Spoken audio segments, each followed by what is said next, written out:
प्रश्न है, बताना मेरे को। ये प्योर सॉल्वेंट है ना, ये तो इधर सॉल्यूशन है, तो किसका वेपर प्रेशर ज्यादा होगा? बोलो तो। क्यों ज्यादा इसके इधर क्यों क्योंकि आरएल वीपी में लगता है पढ़े थे। इसका होगा कि इसका होगा? ध्यान से सोच के बोलो। प्रेशर सॉल्यूशन का ज्यादा होता है कि, सॉरी, सॉल्वेंट का ज्यादा होता है कि सॉल्यूशन का? सॉल्वेंट ना। अरे रिलेटिव लोअरिंग वेपर प्रेशर था, कुछ मिलाने से वेपर प्रेशर घट जाता है, तो सॉल्यूशन का कम होगा, सॉल्वेंट का ज्यादा होगा। अब ज्यादा होगा तो कुछ मान लेते हैं, तुमको समझाना है ना, तो मैं मान लेता हूं कि इसका वेपर प्रेशर कितना है, 10 एटीएम। इस समझाने के लिए मैं माना है, दिस इज द बीपी, क्या है? बीपी। और इधर समझाने के लिए मान लेते हैं कितना है, 8 एटीएम, ये भी क्या है? बीपी। ए, अब थोड़ा ध्यान देना बोर्ड पे, आओ आओ आओ आओ आओ, देखो।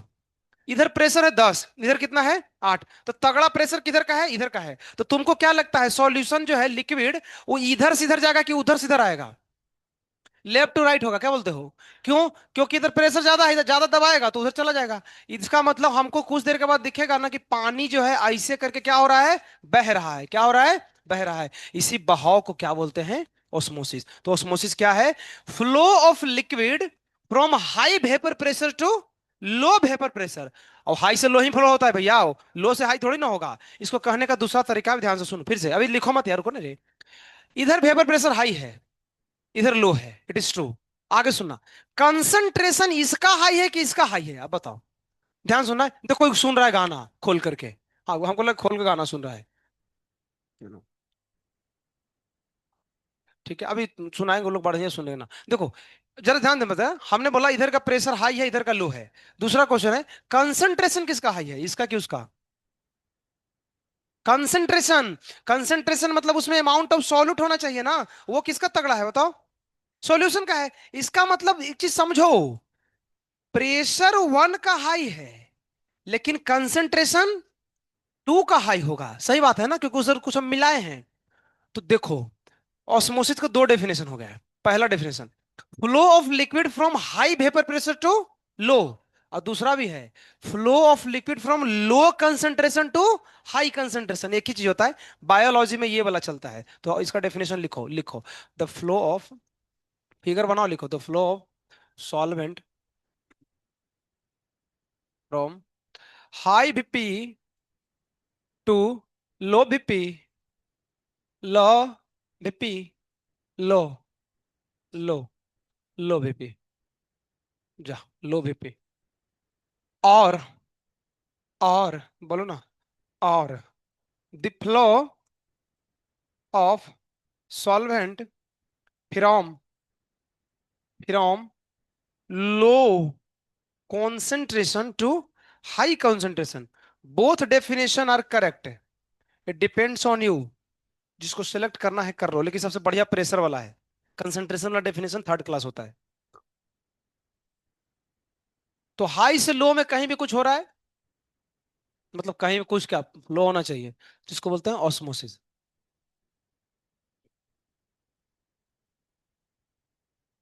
एनुअल फंक्शन इसका लगता है तगड़ा होगा, क्या लगता है? हम्म, तुम लोग आओगे देखने? हम लोग भी करें क्या एनुअल फंक्शन? तुम लोग नाचने के लिए रेडी है? कौन कौन नाचेगा बोलो? पैसा पे नाचेगा? हैं?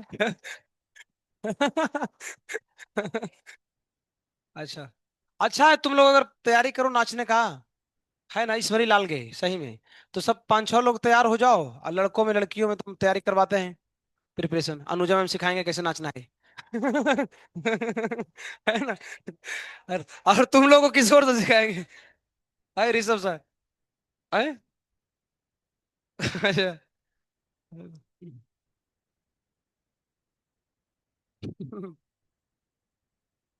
स्कूल में होता था ना, 10th तक होता है, जो जिस स्कूल में तुम पढ़े होगे, तो अब सब बंद हो जाता है। होना चाहिए सब, एलन में होता है। एलन में, एलन में, एलन में बहुत कुछ होता है। हम्म, चलो आओ।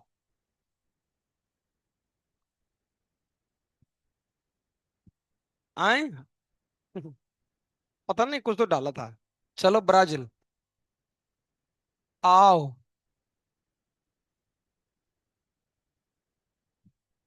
ये आई बना लेना, व्हाइट कलर वाला। वो तो कोई नहीं बनाया फोटो में। फोटो तो फोटो एकदम अधूरा बनाया है, इसमें लिक्विड भरा ही नहीं है। इधर लिक्विड भरो, एसपीएम लगाओ, झिल्ली लगाओ। चलो, अब हमारा थोड़ा एक इच्छा है, सुनो। इच्छा ये है कि ये जो फ्लो हो रहा है, हम चाहते हैं कि ये फ्लो रुक जाए। तो क्या उसको दो चार गाली देंगे तो रुक जाएगा? देख के देखो तो, नहीं रुकेगा, ठीक है। तो क्या करेंगे बताओ? हमको लगता है अगर प्रेशर इक्वल कर दो तो रुक सकता है। अब इक्वल करने के लिए तरीका ये है ना कि उधर भी 10 कर दो। तो 10 उधर कैसे करेंगे? प्रेशर को बढ़ाने का एक ही तरीका है, वो हम पढ़े हैं थर्मोडायनेमिक्स में, उसको बोलते हैं बाय यूजिंग पिस्टन। तो इसके ऊपर पिस्टन डाल करके दबाओ ना। जब दब अच्छा, कितना एक्स्ट्रा दबाएंगे बोलो तो? 2 टका है ना। अरे लेट के बोलता है यार, सब बोल के खत्म कर देता है, लेट बोलता है वो। तो टोटल हो गया 10। अच्छा, हमने कितने से दबाया? 2 से दबाया। तो सुनो, ये जो दो एक्स्ट्रा हमने प्रेशर लगाया है ना, यही दो एटीएम को क्या बोलते हैं? Osmotic pressure. तो ध्यान से सुनना, ऑस्मोसिस फेनोमेनन है, लेकिन ऑस्मोटिक प्रेशर कोई फेनोमेनन नहीं है, वो प्रेशर की वैल्यू है। फ्लो को बोलते हैं ऑस्मोसिस, उसको रोकने के लिए जितना प्रेशर लगाते हैं ना, वो क्या है? ऑस्मोटिक प्रेशर है। तो लिखो डेफिनेशन, ऑस्मोटिक। ओस मोटी, लिखो। एक्स्ट्रा प्रेशर, एक्स्ट्रा प्रेशर देखो, applied on solution side to stop the pyrosis, pyrosis of osmosis। Osmosis की घटना को रोकने के लिए जितना हम लगाते हैं, वो लगाते हैं एक्स्ट्रा, उस एक्स्ट्रा को ही बोलते हैं ऑस्मोटिक प्रेशर। और किधर लगाना है? जिधर कम था, है ना? बात सही है, जिधर कम होगा उधर ही लगाएंगे।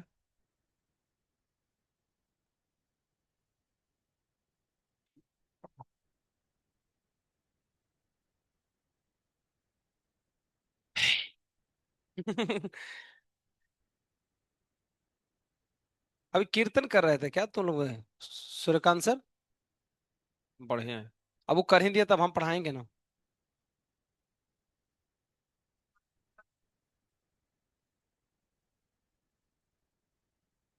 देखो कोई जगह। कीर्तन अच्छा बहुत वो करते हैं, अमर संदेश है। वो बायो वाले सर हैं, तो बायो वाले को कराते हैं। आई बायो अब सोच रहे हैं अगले साल से हम भी पढ़ाने के लिए। आई मजा आएगा साला, डॉक्टर तो बनेगा कि नहीं, लेकिन कुछ और बन जाएगा। है है ना।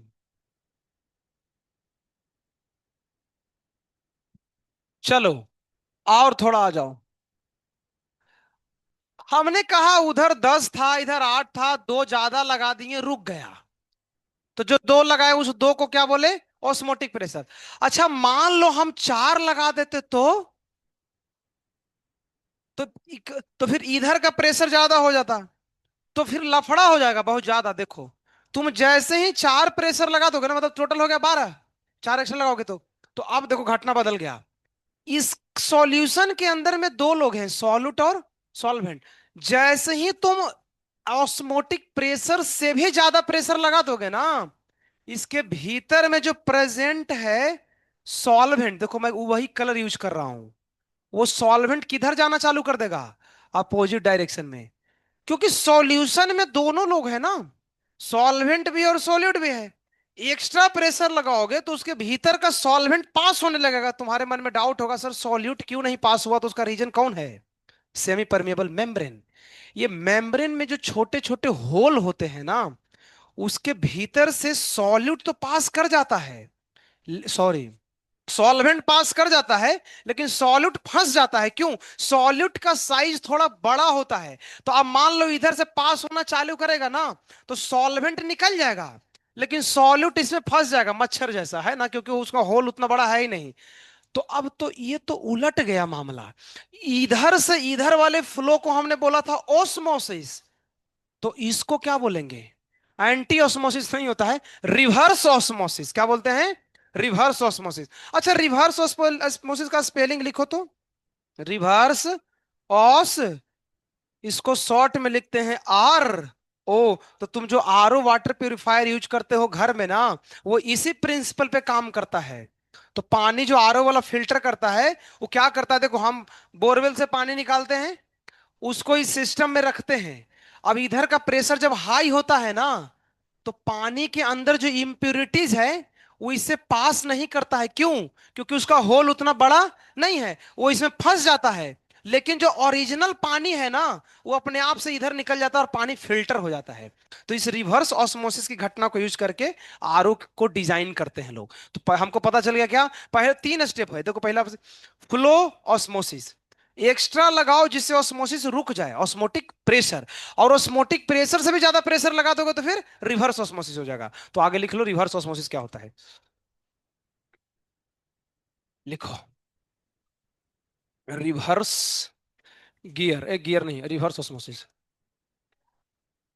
देखो ऐसे, गिर्रिस नहीं ना है? किधर है? अच्छा, दिख नहीं रहा था अभी तक।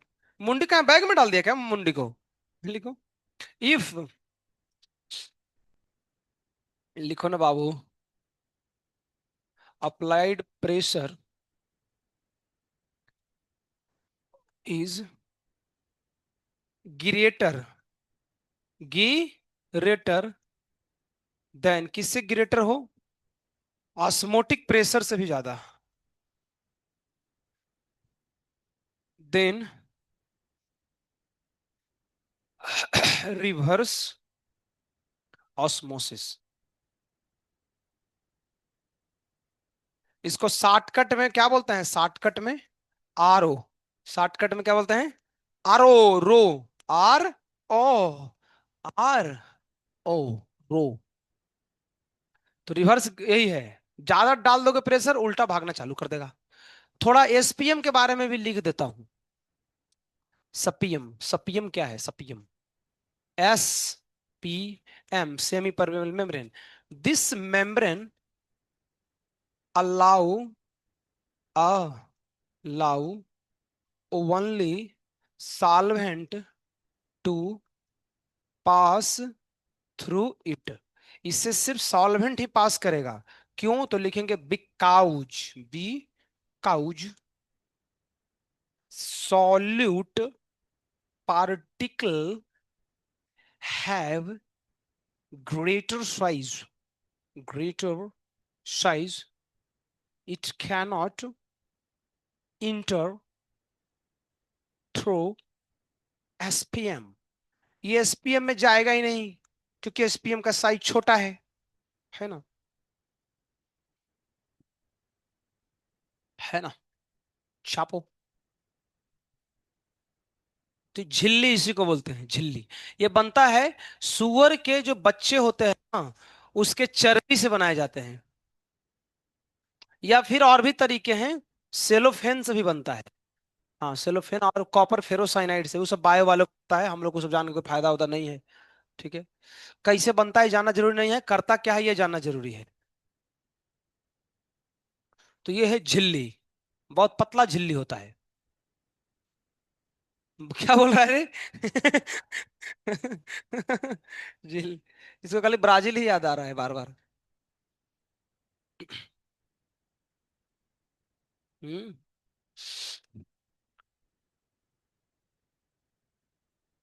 ये अब कहां से आ गया?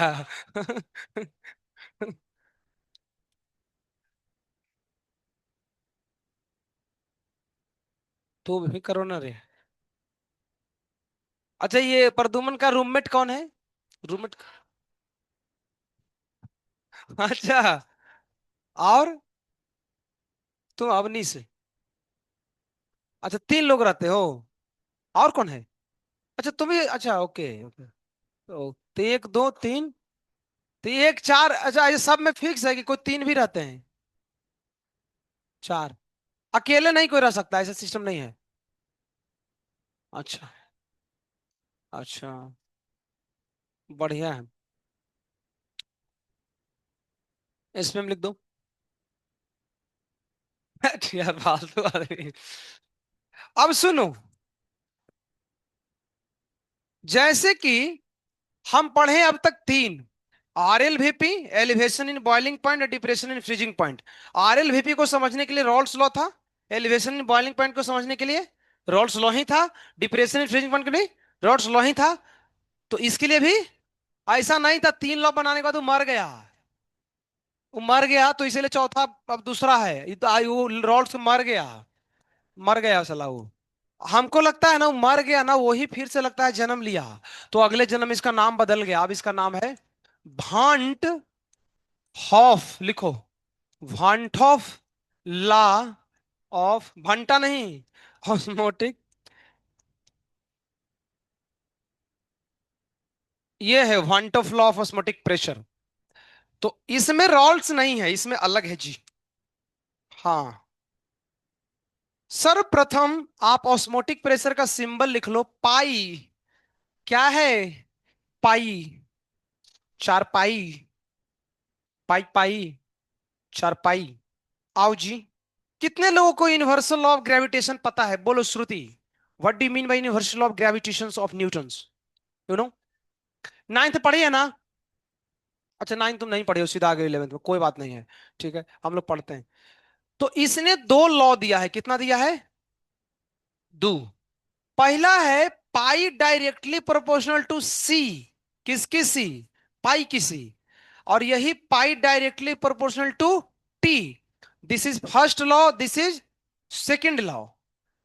अभी दोनों को मिक्स करेंगे तो क्या बनेगा? Pi directly C T. और अगर प्रोपोर्शनलिटी को हटाएंगे तो कुछ तो आएगा ना जिंदगी में। अब वो कांस्टेंट कोई और नहीं है, आर है, are for.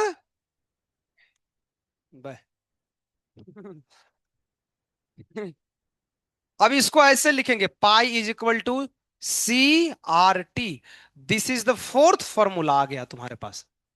Pi equal to सी, हमने उसको थोड़ा अरेंज करके लिख दिया है। सबका इंफॉर्मेशन लिख लो। तो यही तरीका है, सबका इंफॉर्मेशन लिख लो बाबू।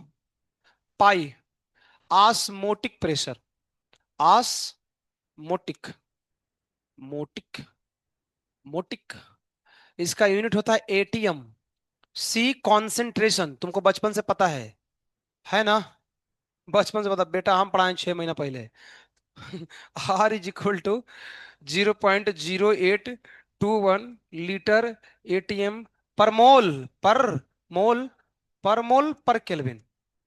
और बोलो ना, T फॉर तापमान, टेम्परेचर, इसका यूनिट क्या लेना है? केल्विन।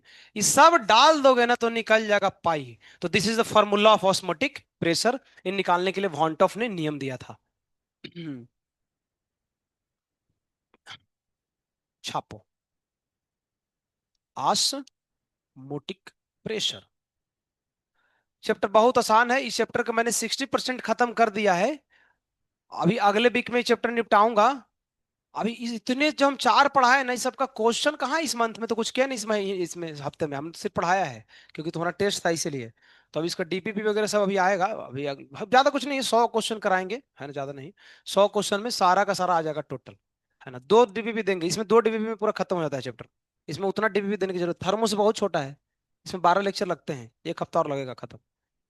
फिर एक हफ्ते बाद आराम से पढ़ लेना, फिर से भूल जाना, उसके बाद फिर से चालू करेंगे क्या वो, क्या बोलते हैं, इनऑर्गेनिक केमिस्ट्री। है इनऑर्गेनिक पढ़ने से पहले फिजिकल सब भूल जाना चाहिए, नहीं तो इनऑर्गेनिक समझने में बहुत दिक्कत होगा। समझ में आया? अरे दिमाग खाली रहेगा तब ना नया पढ़ोगे। तुम याद रखोगे तो फिर नया तुमको समझ में नहीं आएगा। इसीलिए पढ़ने के बाद क्या करना है? भूल जाना है। फिर इनऑर्गेनिक पढ़ना, इनऑर्गेनिक भी 2 महीने पढ़ने के बाद सब भूल जाना है, फिर से फिजिकल पढ़ना है। फिर सब भूल करके फिर ऑर्गेनिक पढ़ना है, वो भी भूल जाना है। अंत में भूल जाना है, घर चले जाना है, और जाकर के थाली बजाना है, ऐसे करके, ठीक है? समझा बाबू?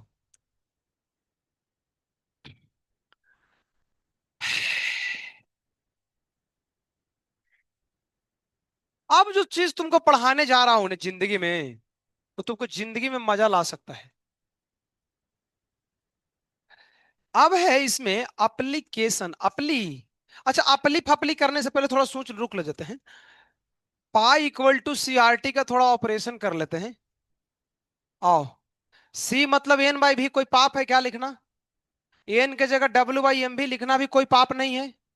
आए, बोलना है ना। अच्छा, इसके जगह VD लिख सकते हैं, वॉल्यूम इनटू डेंसिटी। अरे भैया, पगला गया क्या? डेंसिटी मास बाय वॉल्यूम, तो मास है ना। एम भी, RT, भी से भी काट दें, खत्म आदमी, अब खत्म, पगला गया ये लोग। तुमको पता है ये वाला वॉल्यूम अलग है, ये वॉल्यूम अलग है। सोचो कैसे। ऊपर से आओ, ऊपर से। ये वॉल्यूम है सॉल्यूशन का, और ये वॉल्यूम क्या है सोचो। तुम जिस सॉल्यूट को घोल रहे हो, उस घोलने वाले सॉल्यूट का मास निकालने के लिए वॉल्यूम यूज कर रहे हैं, मतलब वो वॉल्यूम अलग होगा। तो अच्छा होगा ऐसे मत लिखो, इसको थोड़ा और अरेंज करके लिखते हैं। V for solute into D of solute, clear clear, into RT। और नीचे लिखेंगे एम तो खैर क्लियर है। अब V ऑफ क्या? सॉल्यूशन। ऐसा नहीं एकदम काट दो कि सर एकदम हम मैथमेटिशियन है साला के सब खा। तो पाई पाई पाई पाई, कितना बार पाई लिखा है? 4, इसलिए क्या बोलते हैं? 4 पाई। ठीक है, छाप लो। पाई पाई पाई 4, इसलिए नाम हो गया 4 पाई। तो 4 पाई जो तुम लोग नाम सुने हो ना, वो यहां से आता है ना। 3 पाई कुछ नहीं होता है, 4 पाई है। तो 4 पाई का मतलब क्या होता है? जिसके 4 पैर हो, जैसे भैंस 4 पाई है। 2 पाई नहीं होता है। अच्छा, मेढक के कितने पैर होते हैं? 4 पैर होता है मेढक का। ओ, हमको लगता है 3 होना चाहिए। क्योंकि नीचे तो मेढक ऐसे खड़ा रहता है, तो नीचे 2 ऐसे पैसे रहता होगा, एक ऊपर ऐसे सपोर्ट के लिए रहता होगा। तो हमें लगता है मेढक का 3 पैर होना चाहिए, क्या लगता है? बायो वाले बोल रहे थे कि 2 ही पैर होता है। पता नहीं, छोड़ो अब रहने दो। हम लोग पता है बचपन में क्या करते थे, तुम लोग को बता ही देता हूँ। जब हम लोग 5-6 साल के थे, तो हम लोग घर पे रहते थे ना, तो कुछ काम नहीं रहता था, तो हम लोग मेढक को पकड़ते थे। और मेढक को पकड़ करके उसके पेट को फाड़ते थे। और पेट को फाड़ करके उसके भीतर का जो होता है ना सब इंटेस्टाइन, उसको निकाल करके उसको सील देते थे। उसके बाद भी मेढक नहीं मरता था, ये हमारा एक्सपेरिमेंट खुद का किया हुआ है। तुम लोग करके देख लो, मेढक के भीतर का अगर सारा आइटम निकाल लेना, फिर भी मेढक जिंदा रहता है। आज तक कोई समझ नहीं पाया ऐसा क्यों रहता है। बत्तख नहीं रहेगा जिंदा, बत्तख मर जाएगा। बत्तख पे ट्राई नहीं करना है। है ना। तो तुम लोग करना, मेढक पकड़ के लाओ, हम दिखाते हैं तुमको फाड़ करके। अब मेढक के जब पेट को फाड़ते हैं ना, तो अंदर से कोई ब्लड नहीं निकलता है, पता है तुमको? पता ही नहीं है। दूध निकलता है। देखो ये हो गया। अब आते हैं इसका अपली एप्ली एप्लीकेशन ऑफ ऑस्मोटिक प्रेशर। ये तुम नाइन्थ में पढ़े होगे, जिसने नाइन्थ में बायोलॉजी पढ़ा था। ये थोड़ा बायो है यहां से आगे, तुमको देखो एक्सप्लेन करता हूं। Application of osmotic pressure.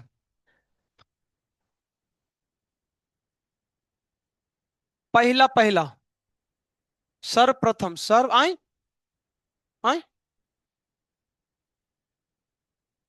क्यों देखे बताओ ना। ये टी,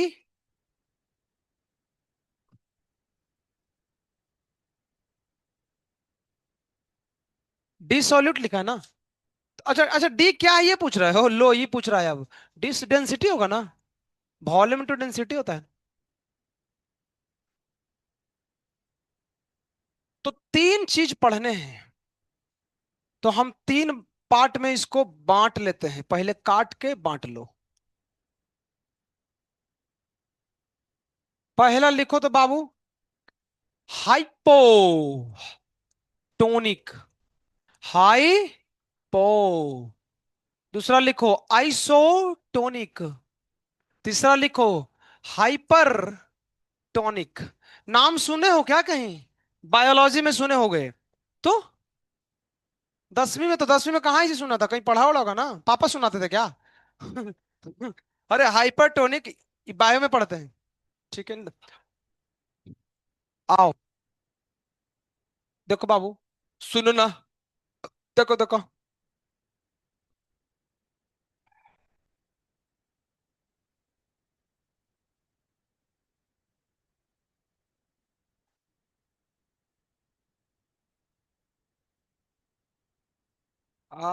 देखो, हो गया। ये है ब्लड सेल, क्या है? रेड ब्लड सेल, आरबीसी इसको बोलते हैं। आरसीबी नहीं है, ब्लड सेल।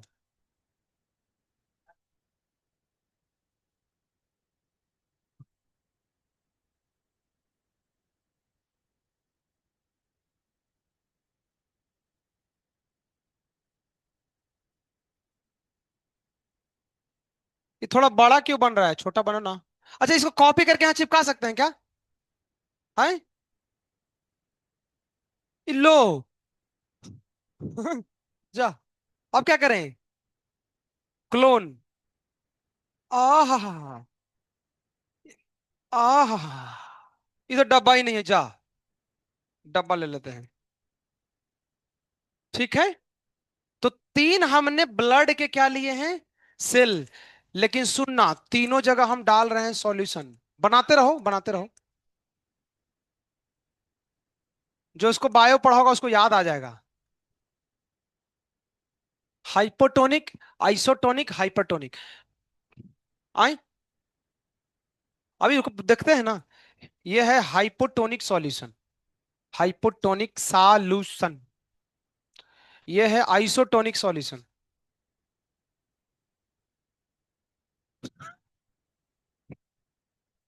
ये है हाइपरटोनिक सॉल्यूशन। चलो, जा, कबूतर, जी ले अपनी जिंदगी। नहीं, कबूतर था उसमें, सिमरन था ना रे, है ना। जा बत्तख, जा उड़ जा।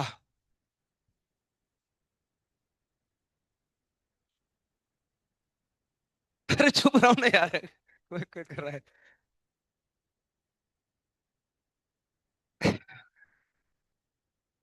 देखो, अभी तक तुम देखोगे तो तीनों फिगर में हमने सेल जो है ना सेम साइज के बनाए हैं, है ना। अब समझाता हूं क्या क्या तीनों में अंतर आएगा, समझना ध्यान से। आए, हाँ।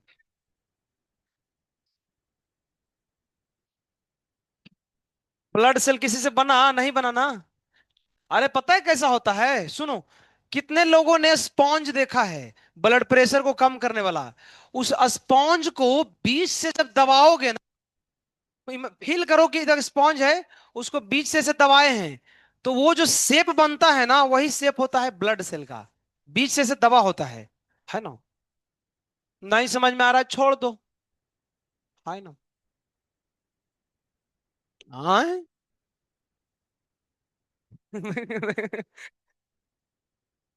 जल्दी करो, जल्दी समझाना है, अभी टाइम कम है। एक्चुअली पता है, अगर तुम्हारे क्लास का वीडियो के साथ ऑडियो रिकॉर्ड किया जाए और कहीं प्रसारित किया जाए कि देखो B2 बैच में क्या क्या होता है, तो बोलेंगे कि ये लोग तो स्टूडेंट तो नहीं हो सकता है। दूसरा, प्रजाति ही दूसरा है। है ना, है ना। अच्छा है, देखो स्टूडेंट लाइफ का मतलब यही है, स्टूडेंट लाइफ में एडवेंचर होना चाहिए, है ना, है ना। अरे सेम शेप रखो तो कॉपी करो ना यार, वहां से सिलेक्ट करो, ऐसे करके पेस्ट करो। ठीक है ना। है ना, आइडिया अच्छा है। अच्छा,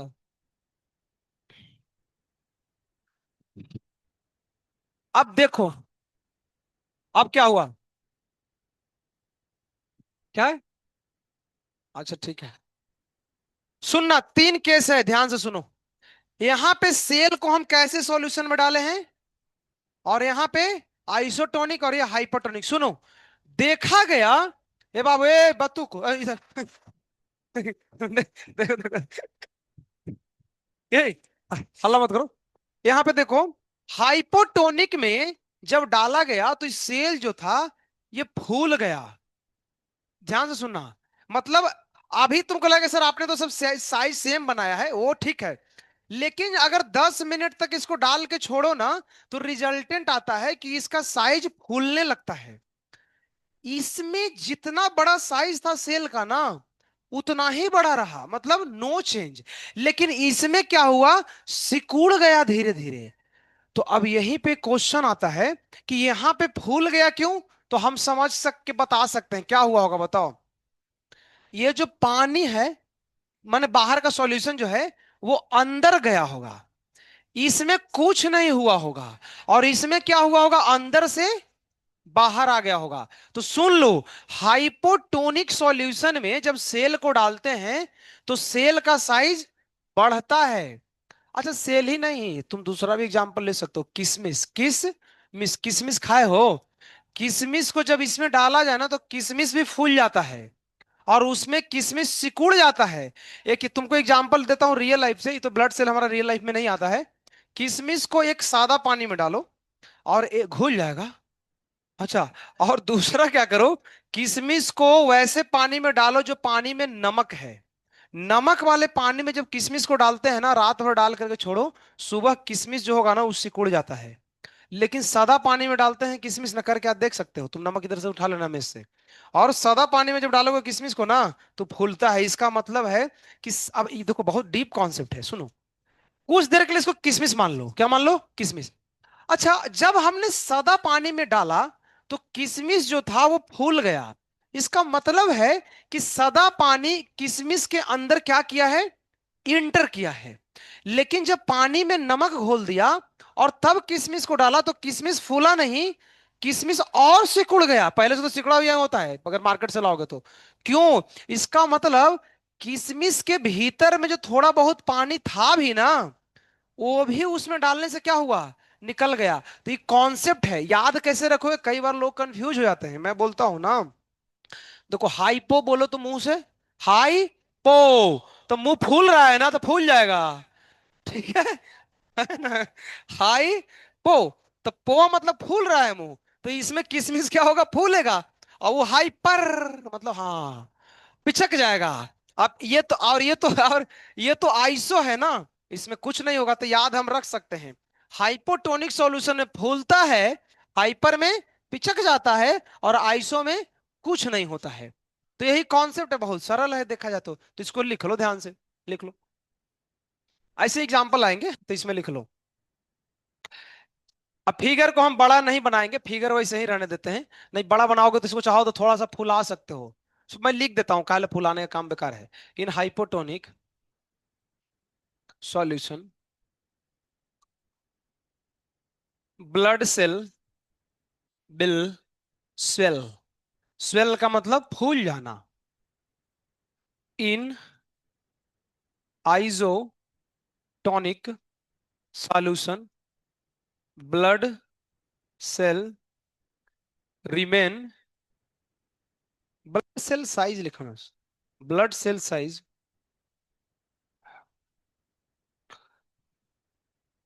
रिमेन कांस्टेंट। और इसमें लिखेंगे, इन हाइपरटोनिक सॉल्यूशन,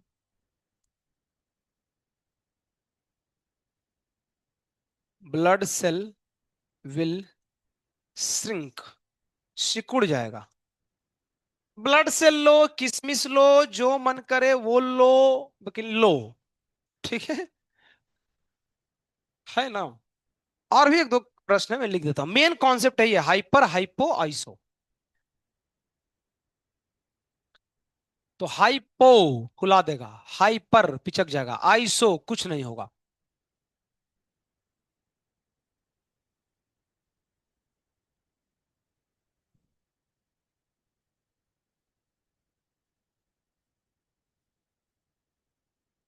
हरे राम हरे राम, राम राम हरे हरे।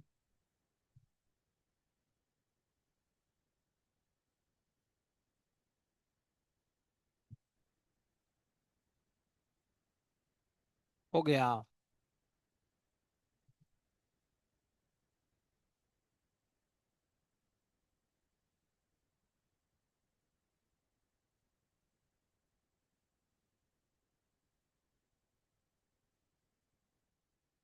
और एक दो बात इसमें लिख देता हूँ, बाद में लफड़ा हो जाए। और लिखो ना इसमें, इसमें और लिखो।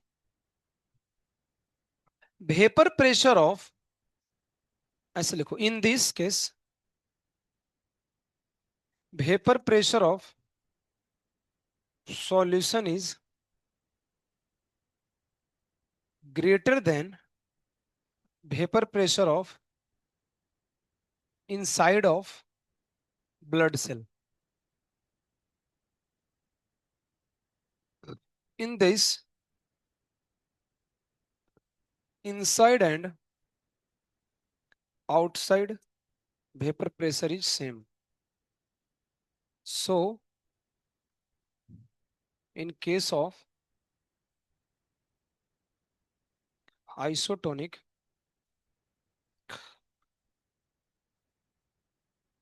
we can write, right fight मत लिखो,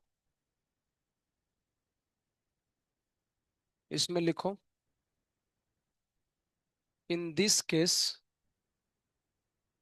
vapour pressure of solution is lower than vapor pressure of inside of blood cell, blood cell।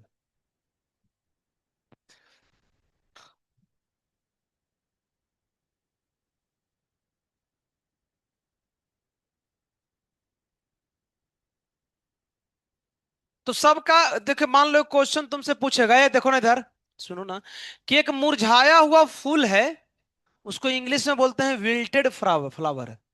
जब हम मुरझाए हुए फूल को पानी में डालते हैं ना, तो फूल जो है ना वो बड़ा खिलने लगता है। क्यों? रीजन वही है कि पानी उसके अंदर प्रवेश किया होगा। देखो ये बहुत डीप कॉन्सेप्ट है, तुमको ऊपर ऊपर से लग रहा है ना। देखो सोचो ध्यान से, हम बोल रहे हैं कि हाइपोटोनिक में किशमिश डालने से किशमिश फूल रहा है। तो सर हाइपोटोनिक सॉल्यूशन है, यहाँ पे हमने स्टेटमेंट में लिखा है कि जो सॉल्यूशन है ना उसका वेपर प्रेशर ज्यादा होता होगा, किससे? वो किशमिश के अंदर भी तो है ना केमिकल, उसके भी वेपर प्रेशर होंगे, तो उसके रिस्पेक्ट में ज्यादा है। देखो जो भी चीज पढ़ रहे हो ना उसका कनेक्शन ऑस्मोटिक प्रेशर से होना चाहिए। अभी हम पढ़ के आए हैं कि जो फ्लो है ना वो हाई प्रेशर से लो में जाता है। किशमिश के भीतर अगर पानी जा रहा है, इसका मतलब क्या है कि बाहर का वेपर प्रेशर हाई है किशमिश के अंदर से, तब ना किशमिश में पानी घुसता है। लेकिन वही तुम सॉल्ट वाटर ले लो ना, वहां उल्टा होता है। सॉल्ट वाटर में ऐसा नहीं होगा। सॉल्ट वाटर में किशमिश के भीतर जो थोड़ा बहुत पानी था ना वो भी निकल के सब सूख जाता है। मतलब सॉल्ट वाटर के केस में जो सॉल्ट वाटर है उसका वेपर प्रेशर किशमिश के भीतर से क्या होता होगा, कम होता होगा। वही बात इसमें लिखा है। तो ये यही कोई भी क्वेश्चन ऐसा पूछे ना उसका आंसर यही है। और एग्जांपल दूं, आम का देता हूं। आम को आम को क्या करो, नमक का पानी घोल लो उसमें रख दो, तो बताया जाता है आम जो है वो धीरे धीरे सिकुड़ जाता है। उसका भी सेम एक्सप्लेनेशन है। अगर कच्चा आम ले करके सॉल्ट वाटर में रखते हैं तो कच्चा आम जो है वो धीरे धीरे सिकुड़ने लगता है। क्यों? वही रीजन है कि इसका मतलब आम के भीतर का जो पानी है ना, लिक्विड, वो बाहर निकल गया होगा। क्यों? क्योंकि आम के भीतर का वेपर प्रेशर बाहर से क्या होगा, हाई। तो सब में एक ही लॉजिक लगता है। तो कोई भी ऐसा क्वेश्चन पूछे उसको ऑस्मोसिस से सॉल्व कर सकते हो। तीन वैरायटी के सॉल्यूशन होते हैं, हाइपरटोनिक, आइसोटोनिक, हाइपोटोनिक। हाइपो फूलेगा माने अंदर जाएगा, हाइपर पिचकेगा मतलब बाहर निकलेगा, आइसो कुछ नहीं होगा, नो एक्सचेंज। अच्छा, ये जो हाइपो, ये सॉरी, ये जो हम पढ़ते हैं ना आइसोटोनिक, मतलब लिखो सिर्फ इसमें लिख लो, ये आइसोटोनिक का एक पॉइंट है। फिर से एक लिखना कि जैसे दो बीकर है और दोनों में सॉल्यूशन ऐसे है, ए एंड बी, इसे भी इसी में लिखना। और इसमें लिखा है if A and B is isotonic, A और बी आइसोटोनिक है, इसका मतलब होगा इट मींस, ये जरूर लिख लेना, pi one is equal to pi two. ये आइसोटोनिक का कंडीशन होता है कि दोनों की osmotic pressure will be same. तो आइसोटोनिक में ये बात ध्यान रखो, जो आइसोटोनिक सॉल्यूशन होते हैं उनके ऑस्मोटिक प्रेशर जो है वो सेम होता है, pi one equal to pi two.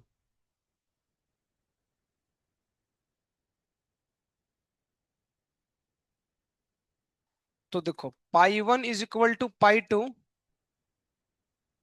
तो C1R T1 ऐसे लिख सकते हैं। देखो, आर से आर कटेगा, C1T1 इज इक्वल टू, ये आ सकता है, देखते रहो। अरे बाबू देखो ना इधर, ये सिर्फ ऑस्मोट, ये सिर्फ इसमें आइसोटोनिक में लिखना है, बीच वाले में, बाकी कहीं नहीं लिखना है। ये एक्चुअली यहां से क्वेश्चन आता है, कैलकुलेशन है, इसीलिए बता रहा हूँ। इफ टेम्परेचर इज कांस्टेंट है, देखो ना यार, बड़ जल्दी करो। इफ टेम्परेचर इज कांस्टेंट, तो देखो T1 इक्वल टू T2 होगा, तो हम ऐसे लिख सकते हैं, C1 is equal to C2। ठीक है। अब देखो, इसको हम ऐसे भी लिख सकते हैं, N1/N2/V2। फिर इसको ऐसे लिखेंगे, ऐ, ठीक है, लिखो। लिखो जल्दी लिखो ना, अब यार लिखाना है। हाँ, आए, उसमें लिखना, सिर्फ आइसोटोनिक में लिखिए, आइसोटोनिक का ये मैथमेटिकल एक्सप्लेनेशन है। तो जो आइसोटोनिक होते हैं वो उनके ऑस्मोटिक प्रेशर सेम होता है एक दूसरे का, इसलिए कोई फ्लो नहीं होता है। तो उसको हम लिख सकते हैं पाई 1 इक्वल टू पाई 2। फिर उसको लिख सकते हैं C1R T1 equal to C2R T2। Are cut गया, तो C1T1 C2T2। अगर मान लो टेम्परेचर भी दोनों का कांस्टेंट है, तो T1 T2 भी नहीं रहेगा, वो भी कट जाएगा, तो उसको भी काट दो। तो C1 बराबर C2, C1 बराबर C2 को भी खोल सकते हैं, N/V। यही सब खोलना कसना ही है। बहुत है। ये हो क्या है, इसमें अब एक ही चीज और बचा है। नहीं पढ़ाऊंगा अभी, 10 मिनट आओ, क्योंकि फिर न्यूमेरिकल सोल्व होने में प्रॉब्लम हो जाएगा। वो जो तुमको याद है, हमने ट्यूसडे के क्लास में एक बात हमने बोला था कि हम जो पढ़ेंगे इस हफ्ता में पूरा क्या होगा, गलत होगा। तो अब तक जितना पढ़े वो सब गलत है।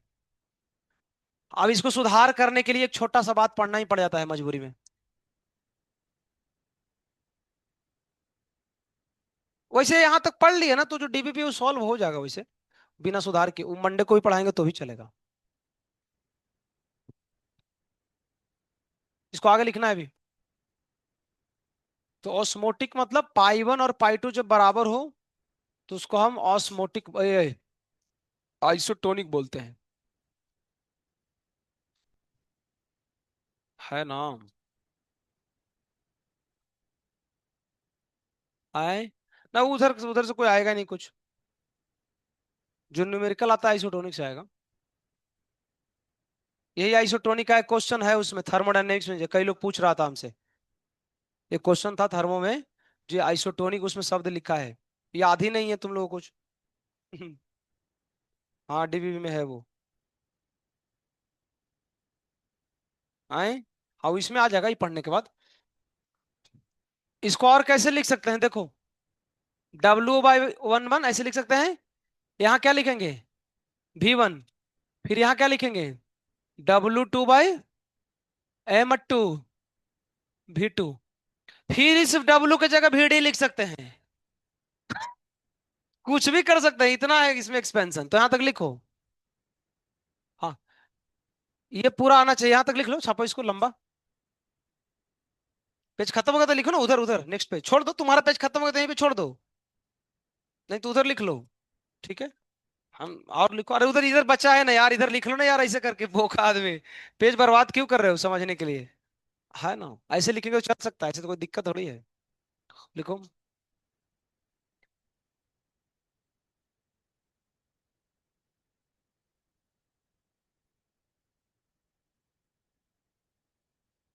तो ये है बाबू तुम्हारा, इसी में एक स्पेशल टॉपिक होता है जेई के लिए, calculation of osmotic pressure of mixture.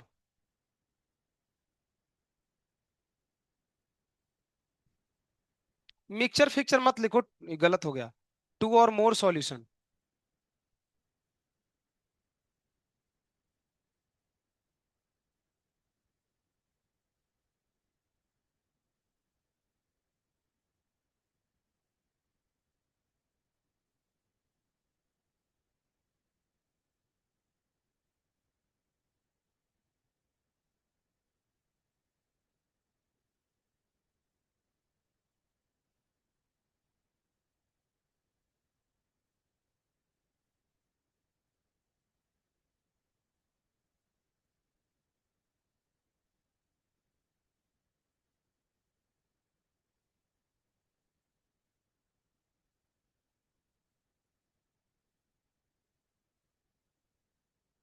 Pi 1 V1, pi 2 V2, pi 3 V3 plus dot dot dot dot dot dot dot dot dot,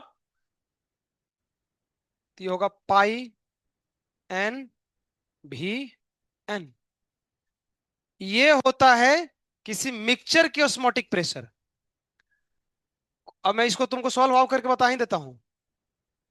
mixture का आएगा पाई n = pi 1 V1, pi 2 V2, pi 3 V3 plus dot dot dot dot dot divide by V1 plus V2 plus V3 plus dot dot dot dot dot.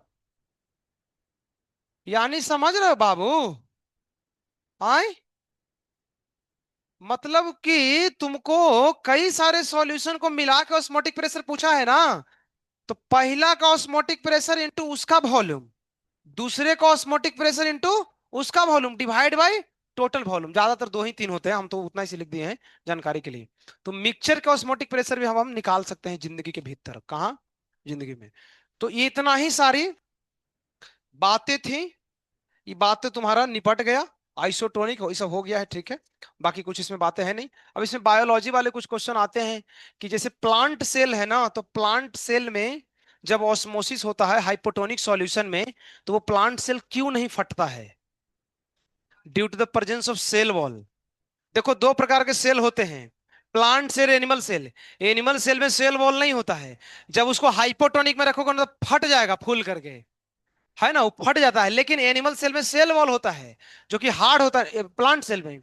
तो plant cell में cell wall होने की वजह से उसके अंदर ऑस्मोसिस होगा भी ना तो फटेगा नहीं। तो ये सब सवाल जेई में कोई नहीं पूछेगा, लेकिन है ना, ये सब नीट में आता है, ठीक है। तो यहाँ पे तुम्हारा जीवन समाप्त होता है। अब इसमें अच्छा कितना फार्मूला पढ़े बताओ, टोटल बताओ कौन कितना हुआ? चार। पहला बोलो। छह कहां से यार, चार ही फॉर्मूला है, द मेन चार ही है। P0 - PS/P0 = X। दूसरा डेल्टा TB KVM। चौथा, तीसरा डेल्टा TF KFM। और चौथा पाई = CRT। तो देखो मंडे की क्लास में हम क्या चर्चा करेंगे, क्या गलती है ना, समझाएंगे तो बाद में, पहले ही जान लो गलत क्या है। ये जो पूरा पढ़े है ना, ये सिर्फ 50% सही है, इसमें सब गलत है पढ़ाया गया है। देखो क्या है गलत, यहां तक लिख लो, गलत बता देता हूं, इसका एक्सप्लेनेशन देंगे मंडे को। लेकिन ये गलत पढ़े हैं, इसके बावजूद भी आज तुमसे सवाल बनेगा, क्यों वो भी मैं बता दूंगा क्यों, ठीक है। तो एक छोटा मैं बता दूं आज ना, क्योंकि अगर दूसरे क्लास की तैयारी हमें कर लेनी चाहिए, बस बस मत करो, चुपचाप पढ़ो, नहीं निकाल के B3 में डाल देंगे बेटा, ठीक है। देखो इसको बोलते हैं मोडी मोदी मोडिफाइड मोडिफाइड कोलेगेटिव प्रॉपर्टी। मोदी। अब देखो क्या है मोडिफाइड, तुमको समझाता हूं, आओ। सारे फॉर्मूले को एक साथ लिखता हूं, देखो जितना पढ़े हैं जिंदगी में। पहला बोलो तो क्या था? P0 - PS/P0 = solute. पहला। दूसरा था डेल्टा TB KB × M। तीसरा था डेल्टा TF, क्या था इसमें बताओ? KF × M। चौथा अभी हम पढ़े हैं क्या? पाई = CRT। क्यों हम बोल रहे हैं कि ये जो पढ़ाया गया ये अधूरा है, गलत क्यों है, इसका एक्सप्लेनेशन हम करेंगे। तो वास्तव में ये फॉर्मूला नहीं होता है, इस सारे फॉर्मूले में एक नए चीज ऐड करने पड़ेंगे, और वो देखो क्या है, उसको बोलते हैं आई। किसकी आई?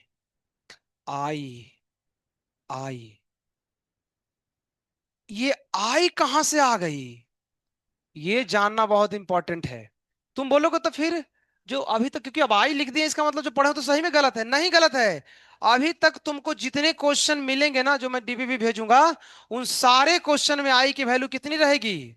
1 रहेगी। तो ये गलत नहीं हम लोगों ने किया है, अधूरा पढ़ा है। यानी मैक्सिमम ऐसे भी सवाल हैं जिसमें आई की वैल्यू 1 होती है, तो आई के बारे में पढ़ने की जरूरत ही नहीं पड़ती है। लेकिन अगर आई का वैल्यू 1 नहीं हुआ तो ये सारा फॉर्मूला फेल कर जाएगा। तो जो तुमको अभी क्वेश्चन में दूंगा ना, उसमें आई की वैल्यू 1 होगी, तो तुमको आई का चिंता करने का जरूरत ही नहीं है, सीधा फॉर्मूला में पुट करो, आंसर आएगा। अब आई का वैल्यू 1 होगा, क्यों नहीं होगा, ऐसा ही क्यों होता है, ये सब चर्चा का विषय है, जो भी 2 दिन तुमको इंतजार करना पड़ेगा। तो बन रही है हमारे साथ इंडिया टीवी पे। मिलते हैं अगले एपिसोड में। बहुत बहुत धन्यवाद। हरे कृष्ण।